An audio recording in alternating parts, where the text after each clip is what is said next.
কম বেশি কষ্ট সবার জীবনে আছে। নিজের কষ্টকে পুষে রাখবেন না, নিরাশ হবেন না। ঈশ্বর যা করেন ভালোর জন্য করেন। ভবিষ্যৎ আমরা জানি না, কিন্তু ঈশ্বর জানেন। তার উপর ভরসা রাখুন। সুখের দিন আসতে বেশি সময় লাগবে না। রোজ নিজের উন্নতি করুন।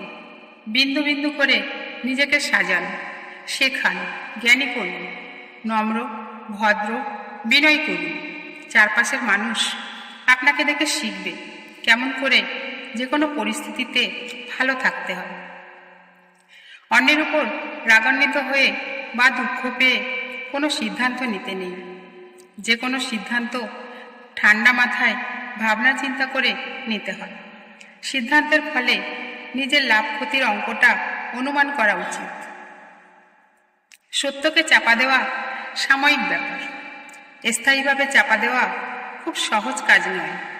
সত্য নিজ ক্ষমতার জোরে একদিন ঠিক প্রকাশ পাবে, হয়তো একটু সময় লাগবে।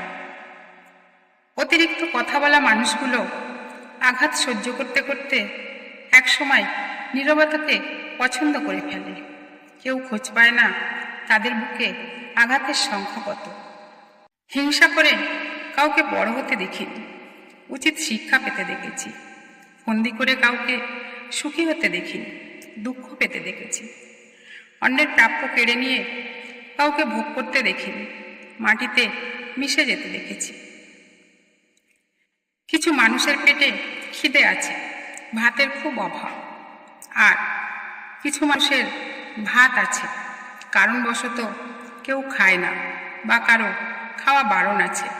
তেমনি কেউ ভালোবাসা পায় না, আর কেউ ভালোবাসা চায় না। যার ভালোর জন্য অন্য কারোর সাথে তর্ক বিতর্ক করবে, সেই তোমাকে ঝগড়ুটে বলে আখ্যা দেবে, তোমার দোষ ত্রুটি খোঁজার চেষ্টা করবে।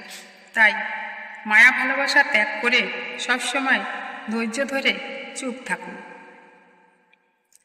মনে ব্যথা পেলে কাউকে বলার প্রয়োজন নেই, কারণ বন্ধু স্বজন রক্তের সম্পর্ক কেউ বুঝবে না। কারো কাছে সাহায্য পাওয়া যায় না। ঈশ্বরের কাছে প্রার্থনা করে বলুন, তিনি ঠিক বুঝতে পারবেন, সাহায্য করবেন। সবার জীবনে সুযোগ সুবিধা আসে, কিন্তু কিছু মানুষ না বুঝে বিরক্ত বোধ করে এড়িয়ে যায়। সুযোগের সদ্ব্যবহার করতে জানে না, পরে আফসোস ছাড়া কিছুই করার থাকে না। মনের দরজা খুলে রাখুন, ঈশ্বর সবাইকে সুযোগ দেন। যে কোনো কাজ শুরু করার আগে মনটাকে শান্ত করে নিতে পারলে কাজ সহজ ও সঠিকভাবে শেষ করা যায়। অশান্ত মন নিয়ে কোনো কাজ শুরু করা উচিত নয়। সব সমস্যার সমাধান আছে যদি নিজের ইচ্ছা থাকে। অজানা ইঙ্গিত উপেক্ষা না করে সুযোগের সদ্ব্যবহার করলে সমস্যার সমাধান সম্ভব। প্রত্যেকটি কথা বলার আগে ভাবুন, সতর্ক হয়ে কথা বলুন। চারপাশে মানুষজন সবসময়ই ভুল ধরার জন্য বসে আছেন।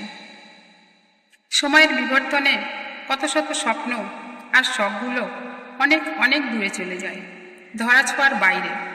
একটা সময় আসে আর স্বপ্ন দেখা হয় না, শখও কিছু অবশিষ্ট থাকে না। ছেলেকে যত্ন সহকারে বড় করার পর তার উপর জোর খাটানো যায়, এটা চাই ওটা চাই। ঠিক অতটাই যত্ন করে মেয়ে বড় করার পর তার কাছে কোনো দাবি থাকে না, কারণ সে মেয়ে। ছেলে মেয়ে সমান কথাটা নিছক মিথ্যা কথা।